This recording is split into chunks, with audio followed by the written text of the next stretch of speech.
Assalamualaikum warahmatullahi wabarakatuh. Perkenalkan, nama saya Dapa Jaya Kusuma dengan NPM 25314023 dari Prodi Teknik Sipil.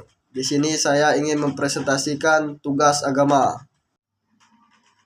Ekonomi Islam.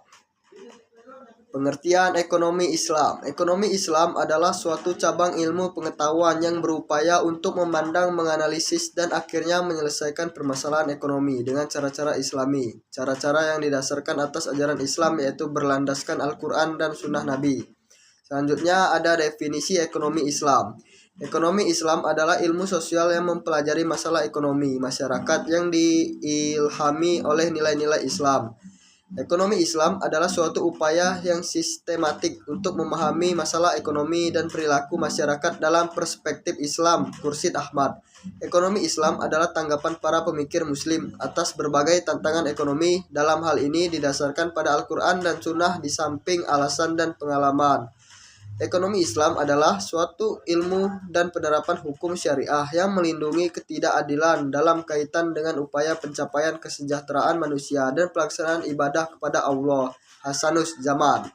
Selanjutnya ada tujuan ekonomi Islam.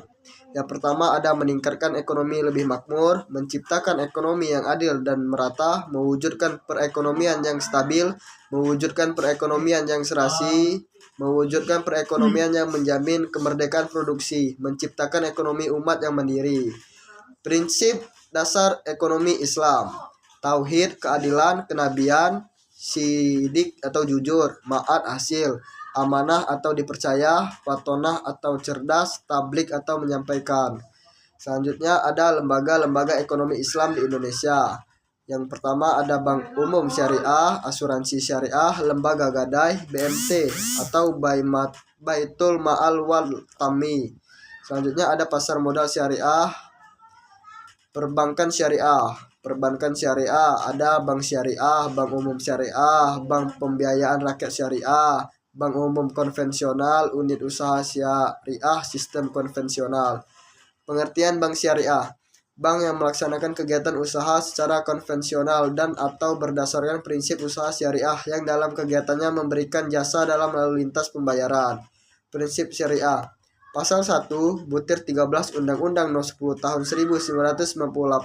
Prinsip syariah adalah aturan perjanjian berdasarkan hukum Islam antara bank dan pihak lain untuk penyimpanan dana atau pembiayaan kegiatan usaha atau kegiatan lainnya yang dinyatakan sesuai dengan syariah. Ada 5 prinsip bank syariah, yaitu prinsip bagi hasil atau mudorobah, prinsip penyataan modal atau musyarakah, prinsip jual beli barang dengan memperoleh keuntungan atau murabaha, pilihan pemindahan kepemilikan atas barang yang disewa dari pihak bank oleh pihak lain atau ijarah wi itakna. Peran Bank Syariah. Bank Syariah turut berperan dalam menunjang pembangunan ekonomi bangsa Indonesia, terutama melalui upaya peningkatan peranan pengusaha muslim dalam perekonomian nasional dan bertindak sebagai katalisator sebagai pengembangan lembaga-lembaga keuangan syariah di Indonesia. Selanjutnya ada fungsi Bank Syariah. Manajer investasi, bahwa bank syariah tersebut merupakan manajer investasi dari pemilik dana yang dihimpun karena besar kecilnya pendapatan bagi hasil, tergantung pada keahlian, kehati-hatian, dan profesionalisme dari bank syariah.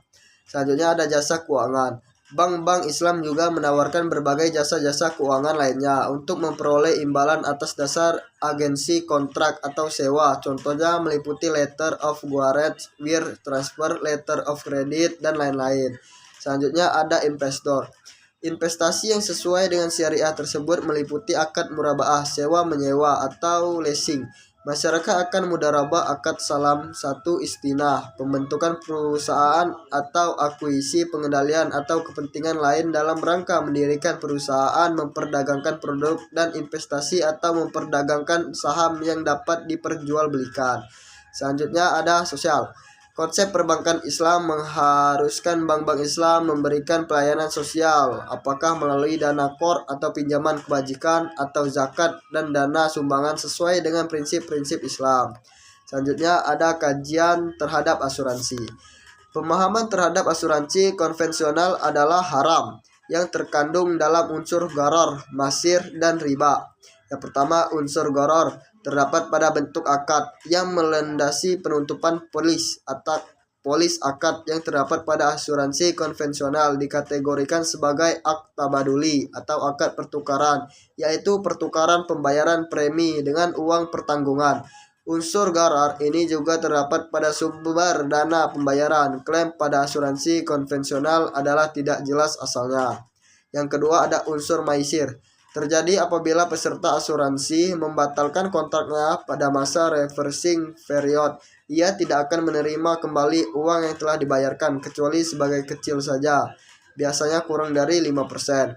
3. Unsur riba tergantung dalam melakukan usaha dan investasi yang menggunakan sistem bunga, terutama oleh bank-bank konvensional dan funds manager commons.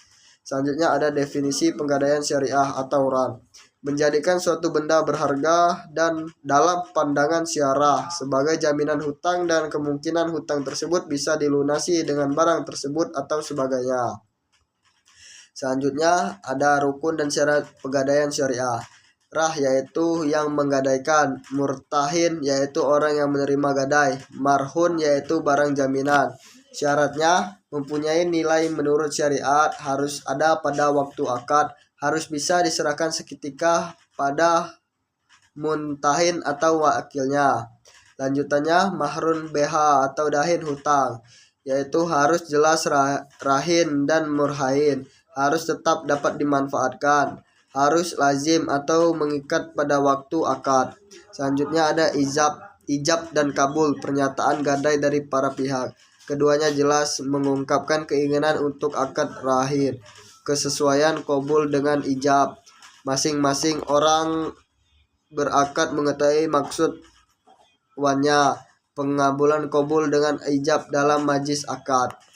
Pengertian malwat tamwil atau BMT. Menurut Hussein dan Hasan Ali adalah lembaga keuangan mikro yang dioperasikan dengan prinsip bagi hasil, menumbuhkan kembangkan bisnis usaha mikro dan kecil dalam rangka mengangkat derajat dan martabat serta membela kepentingan kaum fakir miskin, ditumbuhkan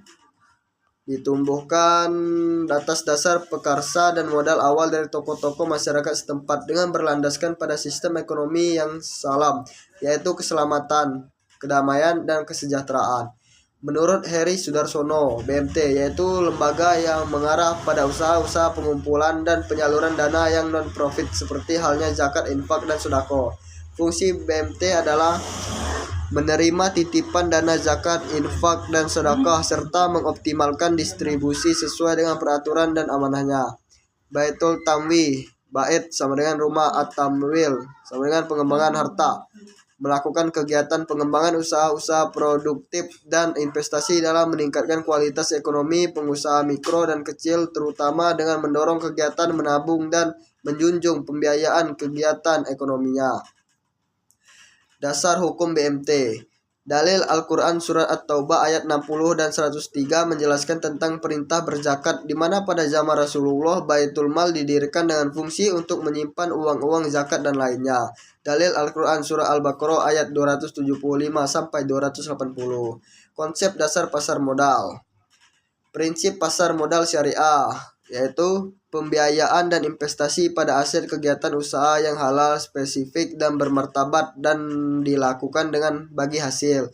Uang adalah alat bantu pertukaran nilai. Pemilik harta menerima bagi hasil dari manfaat yang timbul dari kegiatan usaha, maka pembiayaan dan investasi harus ada mata uang yang sama dengan pembukuan kegiatan usaha. Selanjutnya, akad yang terjadi antara pemilik harta atau investor dengan pemilik usaha atau emiten, dan tindakan maupun informasi yang diberikan pemilik usaha serta mekanisme pasar tidak boleh menimbulkan keraguan yang menyebabkan kerugian.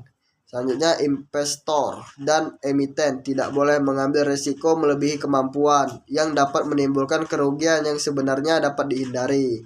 Selanjutnya yang terakhir, investor, emiten maupun bursa dan self-regulating organization lainnya tidak boleh melakukan hal-hal yang menyebabkan gangguan yang disengaja atas mekanisme pasar, baik dari segi penawaran, supply, maupun dari segi permintaan. Jazakumullah khair.